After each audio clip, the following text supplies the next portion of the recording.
Welcome to the Story of My Life podcast, where people share their journeys of faith and testimonies of how Jesus Christ transformed their lives. Each episode brings stories of grace, hope, and redemption, revealing God's hand in ordinary lives. I'm Stephen, a husband, girl dad, and lover of Jesus and his church in the Garden Route of South Africa, and I invite you to be encouraged as we listen to the powerful stories that God is still writing today. Yeah, I actually remember writing down my feelings at a stage in a book. And years later, I look back at it and I was like, wow, anxiety consumed my whole world. The Lord just broke the chains of anxiety.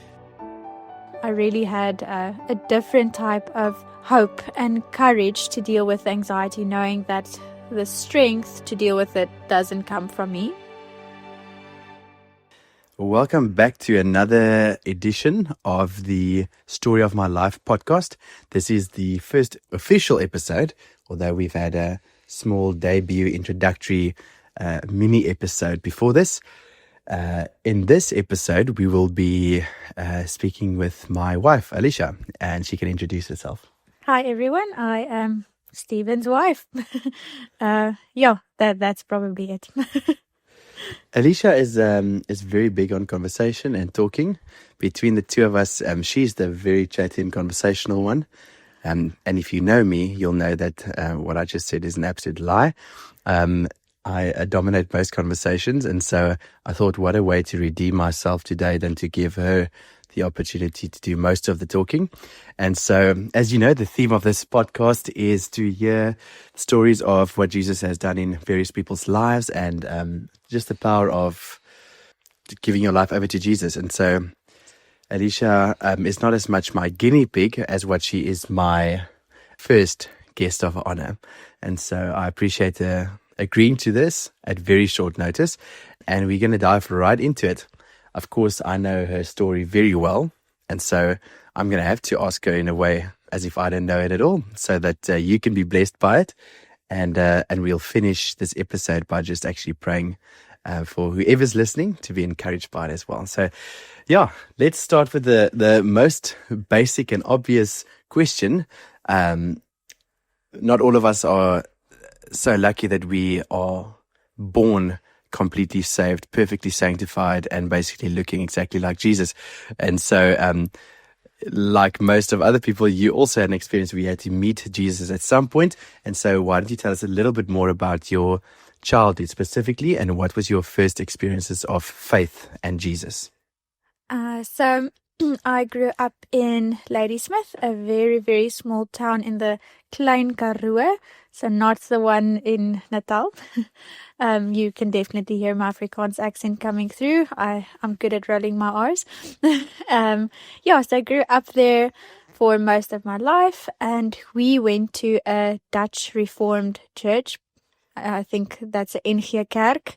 So I went there not very, very often. I could probably count on two hands how many times we went, and joined kids' church here and there. That was basically my introduction and history of church life. That is what I knew, and it was not necessarily like a priority to go to church. But if I had to tick a box, I would say that I am a Christian and I believe in Jesus. So I think that is the basics around that. I wouldn't say I had a relationship with Jesus back then, just based on church life, yeah. So it's safe to say it wasn't part of your everyday life, but if ever asked, you would revert back to saying Jesus is the one I believe in. Yes. So, of course, at some point there had to be a turning point. And I recall you mentioned to me a few years ago a certain encounter or different encounter that you had at some point during the high school. And yeah, it'll be incredible if you can share that with the listeners. Yeah, so I think there were, oftentimes we had like a camp or something that we would go on. And I was also in a hostel for a term. And there was a very random get-together of Christians. And that's actually one that I was thinking about now that really stood out to me. There was worship and someone sharing, and I just remember towards the end that I was just petitioning the Lord to reveal his love to me. And like, I honestly just wanted to hear him, and there was nothing. So I almost felt a little bit defeated, going away from that and not hearing the Lord. And when I got back to the hostel, the most random person I would have never imagined sent me a WhatsApp message and said they really just felt to tell me that God really loves me. And I was just so encouraged, and I really felt like the Lord really heard my prayer. So yeah, that was very cool. And how would you say that affected your faith journey going forward? I don't think that was necessarily a turning point for me. I always kind of explain, like, I think my moral compass has always been on the right path, but I definitely veered the right word? Yeah. Away from the Lord, especially during high school, almost like rejecting faith for a while, just based off of the people around me. And I think only after high school, going to college here and there, I was introduced to a different church and church life, but it wasn't something that came from my side. It was other people trying to encourage me and trying to get me to church, but it wasn't my own decision. So I never actually fully committed to that and to walk with the Lord. Yeah. So finishing school, what happened? What changes happened in your life when you left that old dusty streets of Ladysmith? So instead of a matric vacation, I went to London to go visit my aunt, and I love her so much. She is so dear to me, but she does not believe in Jesus. So during that visit, I was introduced to more things that really just confused me and confused what my beliefs really were. So when I got back, I think you previously mentioned a lot of it touched on New Age spirituality and things like that. Funny things surrounding angels and cards and all sorts of things. Yes. So very, very confusing, something that I didn't know much about. So yes, angels and chakras and like random things, nothing that I knew about, but I was definitely very confused afterwards. And when I got back, I went to go study in Cape Town in Bellville. And I think I basically lived the typical student life. Went out with friends and stuff. I actually had a few people that tried to get me to church and really encouraged me and invited me every time. I think I went about 2 or 3 times, but I wouldn't say that I made the decision myself to go to church. So that's just in terms of my walk with Jesus up until that point. And where did that all change? Maybe you can give us a small insight into the next few years, and then we'll focus on the turning point for you. So I met the love of my life during the first 2 months that I was studying. And back then I didn't know he was the love of my life. But fast forward, we got... And then he didn't want her, and then she had to settle for me. That's a joke. So we got we started dating, got engaged, and got married. And I think it was just after our few days of honeymoon, we got back, and Stephen just told me the Lord stopped him in his tracks and said, if we build this marriage on anything else, then it's bound to fail. And that fear immediately basically came upon both of us. We come from a background of both of our families getting divorced, and that is the last thing that we wanted. And he also said he doesn't want us to go to church just for our children. He wants us to actually know the Lord, and he wants us to love the church. So we got back the Friday, I think, and the Sunday we went to church, and we both recommitted that day. So really had such a amazing encounter with the Lord immediately. What do you think was that changing point for you? Or maybe let's even start by saying this. You visited the church that I sort of almost grew up in. It's a charismatic evangelical church, very different to anything that you were used to growing up. And so maybe you can start by just sharing your experience. What did the room feel like walking into that congregation? I experienced love from the first moment. As someone who grew up very, very much introverted, it was almost a bit of a shock walking in and you have random people greeting you, coming to sit next to you, wanting to know who you are, where you're from, and just want to get to know you. It was very strange, but it was the most welcome that I've ever felt. And I guess I didn't believe that you would find that in a church coming from that Reformed background where you sit very still and you don't really greet people necessarily. So it was almost a big shock going into it, but it was extremely welcoming. You can actually call it a culture shock, because world culture and kingdom culture, if done well, is very, very different. And so I think the church we belong to, that's oftentimes what people would feel most drawn in by initially, is the love that people have for one another. Absolutely. And we have a sensitivity as human beings to falseness. And there's something about discerning, even from a non-spiritual point of view, discerning fake. And there's just something about this is not fake. And what is it about these people that makes them love me even if they don't know me?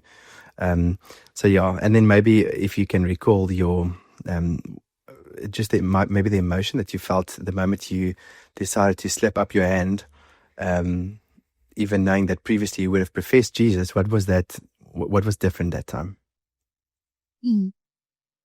If I remember correctly, I think the response was that the call was for people to come to the front who struggled with anxiety or depression or any other things like that. And I felt to go forward because I struggled with anxiety for almost most of my high school life into my studies and everything. And I really, really, I went to the front and someone prayed for me. So it was actually almost overwhelming just going to the front, being very vulnerable and open and letting strangers come and pray for you. But it was also so freeing, letting other people hear the Lord for you and just encouraging you. So, yeah. Maybe if we can backtrack for a moment, because a major part of your testimony actually is healing from what I would actually call chronic anxiety. And I should say, like most men, I had no idea what that actually means. My reasoning in my mind, if someone said they were feeling anxious, my question oftentimes to Alecia was literally about what? What are you afraid of? And then she would say, well, nothing specifically. I said, well, then just don't be afraid. Don't be anxious. So I had a steep learning curve in our early dating years before meeting Jesus. But maybe describe, as we're just backtracking for a moment, because you can't appreciate what you were saved into if you don't know what you were saved out of. And so maybe just describe those few years of crippling anxiety, what it would feel like, perhaps the helplessness surrounding it. Just what were those experiences like? If you can take us into your world for a moment. Yeah, I actually remember writing down my feelings at a stage in a book. And years later, I look back at it and I was like, wow, like the anxiety was all consuming. Like anxiety consumed my whole world. It was absolutely crazy, the fears that I dealt with. And I think it started when I was about 16 years old.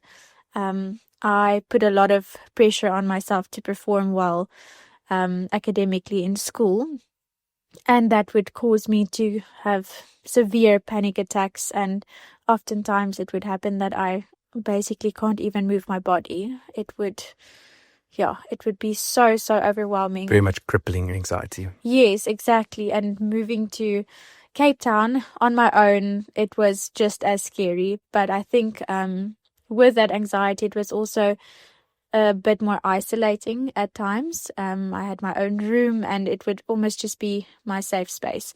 But I would have random panic attacks and stuff, going to the mall, going to campus, whatever it was. But it was really just all-consuming. I actually, I think I failed one of my exams because of all of the anxiety surrounding it. So it was very much crippling. It was very much all-consuming. I went to a psychologist twice and tried to deal with it, but it just did not feel right. I was about to ask the question.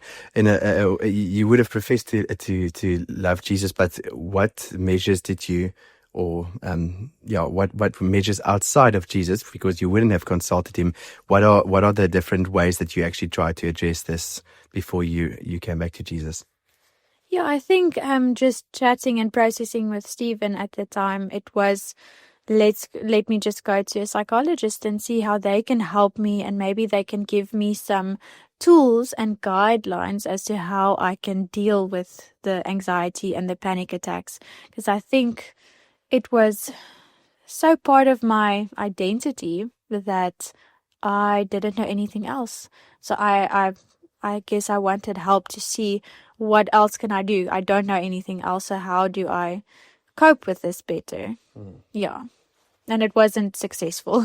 I went twice and it was not helpful at all. So I stopped going, and the anxiety just continued, until Jesus completely. I also remember you did take medication at some point. I can't remember if you took chronic medication or regular medication, but I specifically remember there was a medication that you would put under your tongue if you really felt overwhelmed. We won't mention the brand or the actual medication, but and I remember you also went for measures like that, processing with friends verbally. And so you went the medical route, you went the therapy route, and you did the organic processing with friends. And I remember it was quite hopeless. There was no answer. Well, there was one, but we didn't look in the right places. Yeah, and with just the medication as well, it's so strange how so many of the medications, like the side effect may cause anxiety, and I'm like, that is the opposite of what I'm wanting right now. So yeah, I took medication. It made me feel absolutely awful. I tried natural medication, and that didn't really help much. So eventually, I guess I just want to say I faithed it out and said, I'm going to leave the medication and see how it goes. Or in more worldly terms, hope for the best. Yeah. Okay, so let's fast forward back. So this was your background with anxiety. You find yourself standing in the front of a church, responding to the call for those struggling with anxiety. You conjure up the courage to go to the front. Mm-hmm. And what happens in the front? Yeah, I just had people praying for me and encouraging me, and yeah, I think that was probably the first time I really had a different type of hope and courage to deal with anxiety, knowing that the strength to deal with it doesn't come from me, and the anxiety that I'm feeling. One of the scriptures that really just pulled me through was cast your anxieties on the Lord. So whenever I felt anxious, that was the scripture that really, really encouraged me, that I would take everything to the Lord. It wasn't that day that I felt like my anxiety just went away. It was only much later where I really felt like the Lord just, broke the chains of anxiety.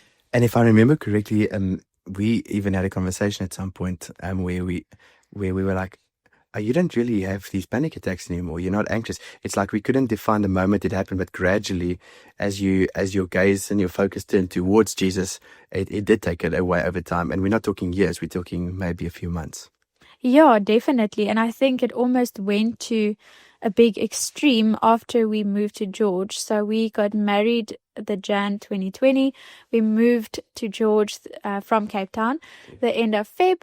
And I started a job, but it was absolutely horrible, just the work circumstances and the boss I had. And I remember COVID also made its way to South Africa, and during lockdown it was really bad, and I had such anxiety, and I think actually also depression during that time, just working under such awful circumstances. So it almost went to the absolute extreme, and right after it really felt like the Lord had healed me and saved me from anxiety. The opposite, the storm before the calm. Yeah, exactly.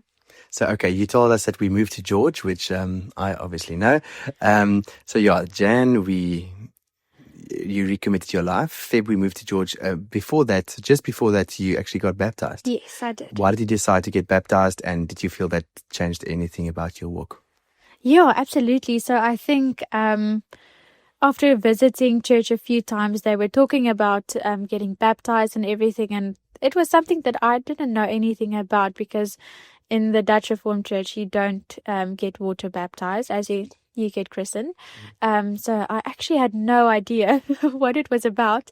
And I remember that one day they just had a random call and said there are baptisms after church. Whoever wants to come can come. And in my heart, I just knew that I had to go and get baptized, but I was so nervous.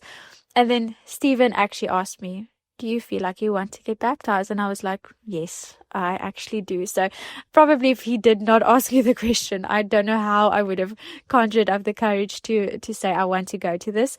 And it was actually so daunting. We went to a complete stranger's house, and there were probably over 50 people. It was very overwhelming, but yeah, we actually had a bit of a teaching right before, if I can call it that, where they really just explained the orientation and the heart behind getting baptized and why you should get baptized when you get saved. So it was amazing. And after getting baptized, I was just surrounded by people with prayer, and I was so encouraged and uplifted. And I really feel like that was such a turning point for what was to come for us when we moved to George. Yeah, bearing the old and having the new raised up. And I had the privilege of baptizing Alecia. Years before that, when I first gave my life to the Lord, I did get baptized as well at the age of 14. And so I didn't believe a need to get rebaptized after recommitting my life, although some people do that when they follow their conviction. So yeah, I had the privilege of joining the elder who baptized her in the pool. And that was, praise Jesus, it was February. It wasn't too cold. Yeah. But it was, actually a great privilege to be able to baptize my own wife. And of course, what she didn't mention when we spoke about responding to the call for prayer for anxiety, that's actually also the same Sunday that both of us recommitted our lives to Jesus. Yeah. So that was a turning point for us. Alecia gets baptized in February, and the end of that Feb, we moved to George. Why did we move to George, and what happened here? Well, we basically thought it was a good idea to move to George, but looking back, it was absolutely a God thing. Yeah, many people will be able to tell you that it's one of the gems of this country, the garden route. And so we were looking for the quiet life, weren't we? A life that felt absolutely. safer. There was also quite a big spurt of violent attacks on women in the urban areas of Cape Town. And so for many reasons, we just said, let's do it. Let's go to George. And so why don't you tell us what happened here? Because now freshly recommitted our lives to Jesus. We just plugged into a new church in Cape Town. What did that do to our faith journey and church life? Yeah, so when we moved to George, we basically had what we call a community. So it's basically a home group. We had a home group before we even got here. So we actually were part of family before we were even here. As we actually drove into George, something went wrong with my car, and I couldn't drive anymore. And before we knew it, we had probably 10 people from church. The first time we were meeting most of them, and they were all there to come and help us. So the church we were part of, I was part of for many years before, and the one in which we were involved in Cape Town just before coming, that same church has many congregations over the country. And so we automatically decided to slot into that church in George. And that's how we were able to secure a home group and sort of already plan our friendships even before we got here, which was pretty incredible. So yeah, it was a real soft landing. Yeah, and the congregation was actually still small-ish, what I would regard as small-ish, and it was actually so perfect just for us to kind of ease into things. And especially for me, not knowing what the culture is like, I really slowly started to really find the values in my heart, like to have our home open to people all the time and whenever, and even to strangers. And so it was absolutely amazing. Unfortunately, like just when we started joining, COVID hit, so then everything moved to online. But even that was a blessing, because we had online church and we had online home group meetings, and just really fell in love with the people. Yeah, and obviously we started over the years. I mean, as people always say, the rest is history. In that, there's many details about the areas in which we started serving, and really trusted God to start sanctifying us and making us look more like Him over the years. So maybe not share too many specifics about the various steps, but I would like to ask you, how do you think your faith and relationship with Jesus evolved since over the last 6 years? I would say, just looking back, thinking that I was a Christian, really, since I recommitted, got baptized and everything, I can say that I really have a personal relationship with Jesus. And I've experienced the outpouring of His Spirit, and He's given me a prophetic gift and all those things. So I can really see how Jesus is part of every single detail of our lives. And it's actually so beautiful, even just looking back, like He was always there, absolutely always. And now it's just, there is a different hope and peace. And I love how you highlighted the hope and the peace, because that is the exact opposite of anxiety. Yeah. It's hopelessness and restlessness. And that is a testimony itself. And I would like to ask, we're in a very interesting season of our lives. Well, not different to what many people have gone through. We've got a 2-year-old, and so one in the terrific twos, and then we've got a newborn, and of course that comes with an array of challenges of its own. So since you're in the thick of it right now, in fact, as we're recording this, you have a baby on your chest. Why don't you share, how is it that you find Jesus in everyday life and even in the practical things?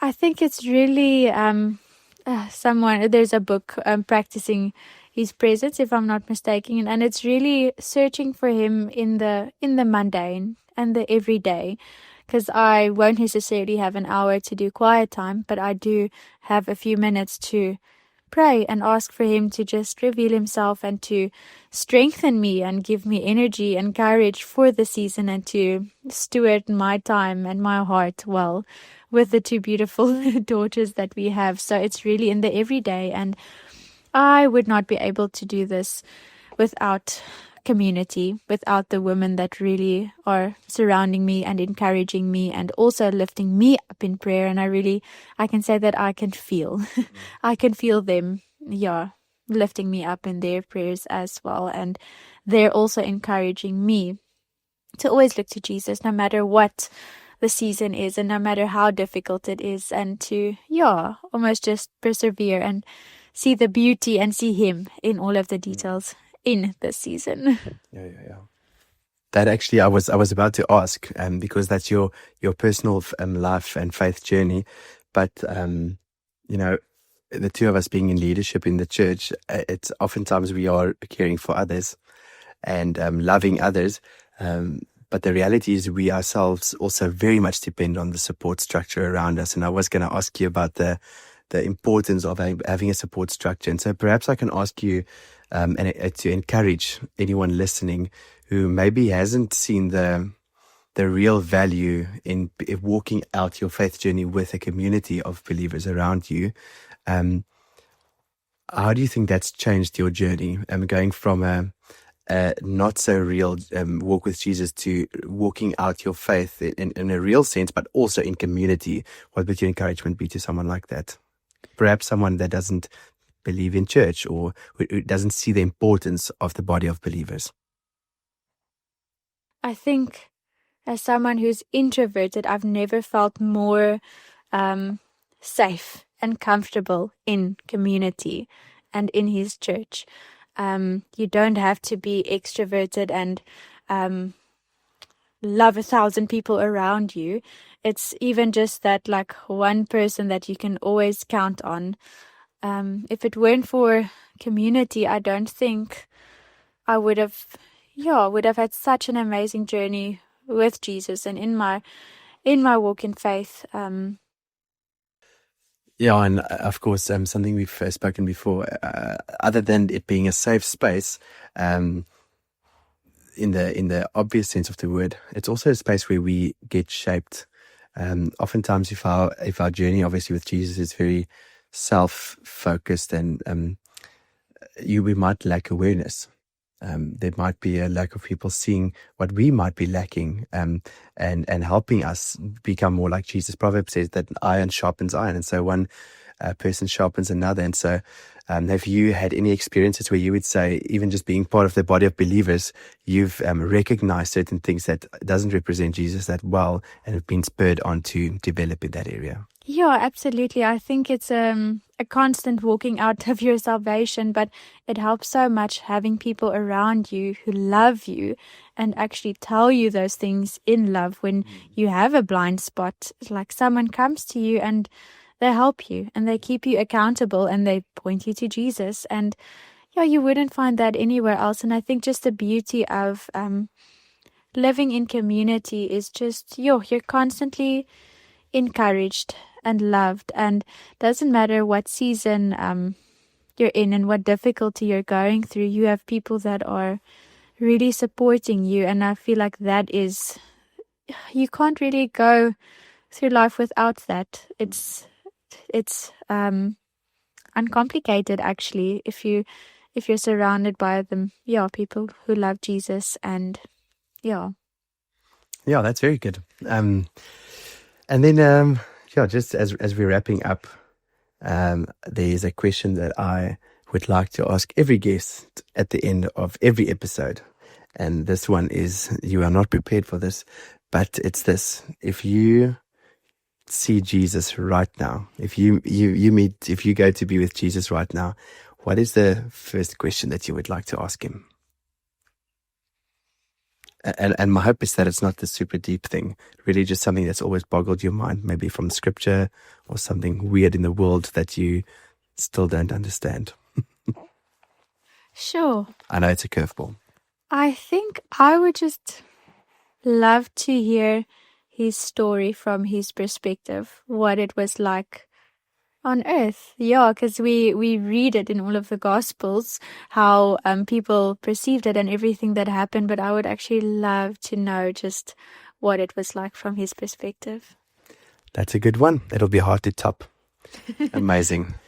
Well, thanks so much for taking the time. And as we finish up and pray that our baby doesn't wake up before the end of this, I would like to take the opportunity to just direct our time to maybe praying for anyone listening right now that seems to find themselves often in a place of feeling anxious, uncertain, maybe lacking trust. You can speak from a place of victory because Jesus healed anxiety in your life. And so I would like to ask you to pray for anyone that might be struggling with that. And I'll finish us off just praying for a general prayer for those listening.